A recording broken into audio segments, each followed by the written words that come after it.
കാര്യങ്ങൾ പിന്നെ വാത് കേൾക്കുക ഒരു ആശയിലും ഇൻട്രസ്റ്റിലും എന്നിട്ട് വന്ന സന്ദർഭത്തിൽ ദീർഘമായ ചരിത്രയും പേന്മയ കണക്കത്തെ വാതും വെള്ളച്ചുള്ളൂ സാധ്യതയുള്ള ഒരു ഉസ്താദായിരിക്കും. അതേപോലെ ഇണ്ട് നമുക്ക് വാളു ചൊല്ലകു ക്ഷമ്യ ദൂരത്തോ കൊല്ലം അപ്പുറത്തെ ഒരു ഉസ്താദ് ഇപ്പമേ ഞങ്ങളെ രായത്തിൽ വന്നിട്ട് എത്തിയത്.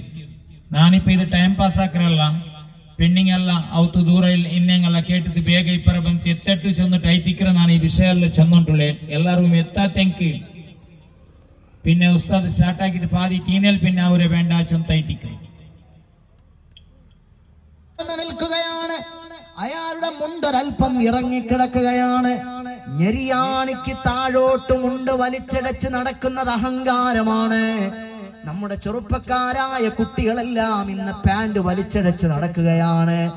ആളുകൾ മുണ്ടുടുത്താൽ ആ മുണ്ട് വലിച്ചടച്ച് നടക്കുകയാണ്.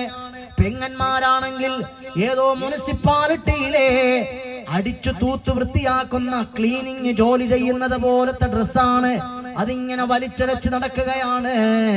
എന്റെ പ്രിയപ്പെട്ട ഉമ്മ ഔറത്ത് മറയ്ക്കാനാണ് പറഞ്ഞത്, അല്ലാതെ വലിച്ചടയ്ക്കാനല്ല പറഞ്ഞത്. ആ ഡ്രസ് എടുത്തായിരിക്കും ചിലപ്പോൾ നിസ്കരിക്കുക.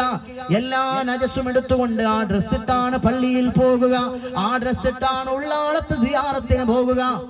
എല്ലാ വൃത്തികേടുകളും അഴുക്കുകളും ഇങ്ങനെ പറ്റിപ്പിടിച്ച് അങ്ങനെ ആവർത്തിക്കാൻ പാടില്ല. നോക്കൂ, ഉമർ ഇബ്നുൽ ഖത്താബ് തങ്ങൾ മരിക്കാൻ കിടക്കുന്ന നേരത്ത് ഒരു സഹോദരന്റെ മുണ്ടൊരൽപ്പം ഇങ്ങനെ താഴ്ന്നു കിടന്നപ്പോൾ നിന്റെ വസ്ത്രം നീ ഉയർത്തി ഉടുക്കണം. വൈലുൽ ലിൽ അഖാബി മിനന്നാർ, വൈലുൽ ലിൽ അഖാബി മിനന്നാർ. നബി സല്ലല്ലാഹു അലൈഹി വസല്ലമ തങ്ങളിൽ നിന്ന് ഞാൻ കേട്ടിട്ടുണ്ട്, വസ്ത്രം ഇങ്ങനെ അഹങ്കാരത്തോടെ താഴ്ത്തിയിട്ട് നടക്കുന്ന ആളുകൾക്ക് വൈലെന്ന് പറയുന്ന നരകമുണ്ടെന്ന് പറയുന്നത് ഞാൻ കേട്ടിട്ടുണ്ട്. അതുകൊണ്ട് സഹോദരാ, ഇതെപ്പോഴാണ് പറയുന്നത്? ആ മഴവെള്ളം ശക്തമായി ഒലിച്ചിട്ട് ആ മഴവെള്ളപ്പാച്ചിൽ ഇങ്ങനെ പോകുമ്പോൾ അതിലൂടെ മരത്തടികൾ ഇങ്ങനെ ഒഴുകി പോകുന്നത് കണ്ടിട്ടില്ലേ? അതുപോലെ എന്റെ സമുദായം അവരുടെ ഈമാൻ ഒലിച്ചു പോകുന്ന ഒരു കാലഘട്ടത്തിലാണ് ജീവിക്കുക എന്ന് താജ്ദാറെ മദീന മുഹമ്മദ് മുസ്തഫ എന്താണ് നബി സല്ലല്ലാഹു അലൈഹി വസല്ലമ തങ്ങൾ